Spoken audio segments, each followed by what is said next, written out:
Good evening.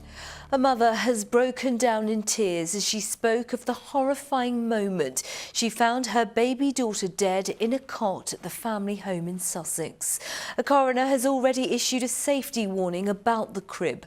This report from Tom Savides contains flashing images. Grace Roseman was just 7 weeks old when she died. She'd been sleeping in a cot similar to this one. A coroner has already raised safety concerns about the crib. Today, Grace's mother, Esther Roseman, broke down in tears as she recalled the moment she found her baby dead at the family home in Haywards Heath. Mrs. Roseman told the inquest in Horsham, "I basically found Grace with her head hanging over the side. She was angled slightly upwards. She was purple in colour. I started screaming, 'Grace is dead.'" Esther Roseman's husband Gideon jumped out of bed and he and his wife drove Grace to the nearby Princess Royal Hospital. He ran into the main entrance shouting, "My baby's not breathing," but attempts to revive Grace were unsuccessful. This is a bed nest crib similar to the one used by the Roseman family. It had been given to them by a friend, but there were no instructions. The cot has a side that acts as a bridge to the parents' bed. It can also be partly or fully raised. At the time of Grace's death, it was in the partly raised position like this. Esther Roseman was tearful through much of her evidence, at one stage questioning why she hadn't seen how unsafe the cot could be. Under questioning from the lawyer representing the manufacturer Bed Nest, she admitted that the cot had been given to her without any instructions. But she then added that it was a shame that there were no instructions fixed to the side of the cot. The West Sussex coroner Penelope Schofield has already written to the company raising her concerns about the safety of the cot with a partly lowered side and issues with second-hand cots with no instructions. Grace's family are hoping this inquest, which is expected to last a week, will answer some of their questions. Tom Savides, ITV News, Horsham. An elderly man has died this evening after a crash involving a motorcyclist in Sussex. The victim had been walking along the Worthing Road in East Preston just after 4:30. The motorcyclist was then in collision with a car. The rider was taken to hospital. Sussex police are investigating. An 18-year-old has pleaded guilty to selling thousands of pounds worth of fake tickets to school friends. Benjamin Highland Ward from Saltdean in Sussex has admitted 9 counts of fraud by false representation. It's reported hundreds of people paid the teenager for tickets for Bestival on the Isle of Wight. He will be sentenced next month. Crisis talks between the union ASLEF and Southern bosses will resume again tomorrow in the hope of ending another strike by train drivers.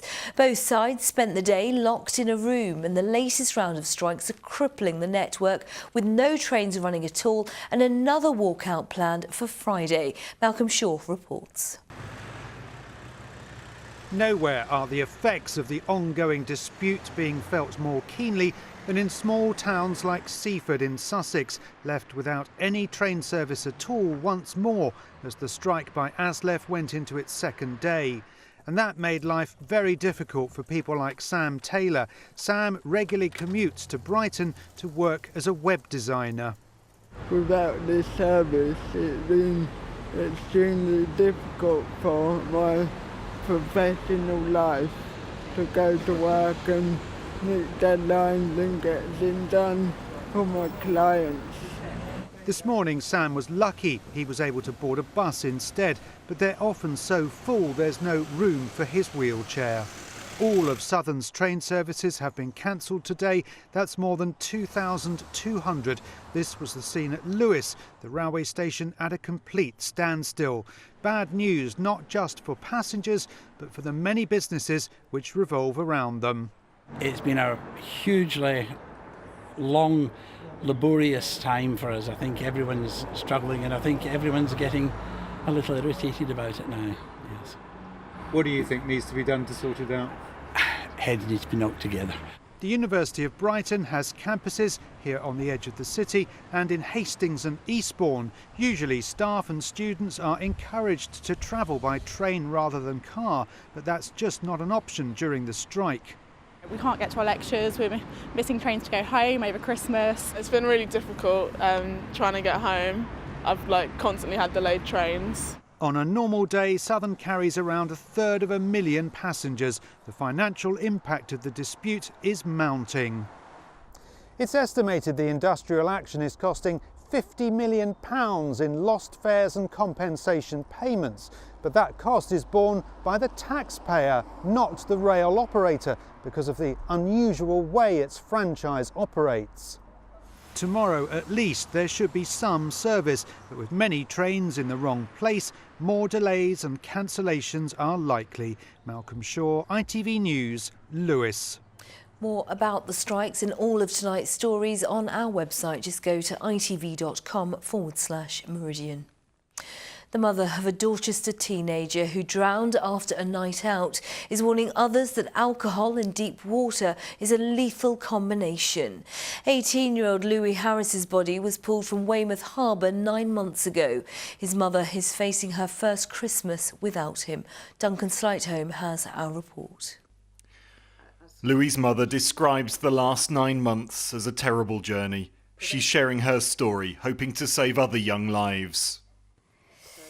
Well, Louis is a very, very lively sort of lad.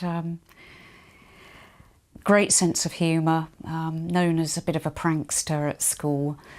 A fun-loving but homely lad. Yeah, we were very, very close. And we had some really, really good times together, and we miss him greatly. Louis had been on a night out here in Weymouth. CCTV showed that he left a nightclub in the early hours of Valentine's Day before walking around the town, along the seafront and then down here along Custom House Quay. His body was found a month later in the harbour.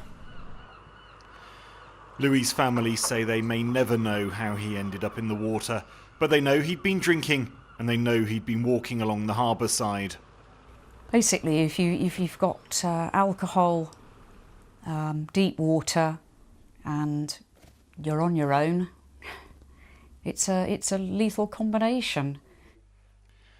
Louis's family is supporting a campaign by the Royal Life Saving Society. It says 2/3 of the young adults who drowned last year had alcohol in their system. By raising awareness, you know, it will prevent future deaths, and Louis will be remembered also, and his life will make a difference. Duncan Slightholme, ITV News, Dorchester. The owner of a cat in Hove is appealing to thieves who stole his pet to bring him home. A young man and woman were caught on camera bundling the ginger Tom into a bag. The cat's called Mr. Cheeky, and it happened on Brunswick Street East. It seemed such a callous and such a foolhardy and petty thing to do. I mean, there were a lot of charities like Lost Cats in Brighton and Hove where you can get a cat for nothing, and Mr. Cheeky isn't a pedigree cat. Football in Southampton had to settle for a goalless draw in their Premier League match at Stoke this evening. It was frustrating for Saints as Stoke played for more than an hour with 10 men after having a player sent off. Well, let's take a look at the weather now with all the details tonight. It's Simon. From sleet to the slopes, driving through Europe. Eurotunnel the Shuttle sponsors ITV Meridian weather. Good evening. Well, if you enjoyed the blue sky that was on offer today, unfortunately tomorrow is looking, well, a good deal greyer. Cloud thickening up as we head through tonight. Mostly overcast tomorrow. If you're lucky, you might see an occasional glimpse of brightness. But otherwise, the story is relatively good. The weather fronts as they come in from the west are being killed off by high pressure to the east. So whilst there's rain way out to the west for us, it just means an increase of cloud as we head through the next few days. Plus, the temperatures are going to be that little bit less warm too. Certainly overnight tonight, thanks to the cloud cover, we're going to be frost-free with lows of around 5 or 6 degrees. Still a bit of a breeze blowing, but Still some mist and murk developing, particularly hill fog over the higher ground. So a grey start to tomorrow. It's going to turn out to be a fairly grey day. Out to the far west of Dorset, Wiltshire, into West Oxfordshire and Gloucestershire, you might find an odd spot of drizzle. But generally it's a dry story. The mist will lift, but the cloud will tend to linger. As I say, you might, if you're lucky, see an occasional bit of blue sky. Temperatures tomorrow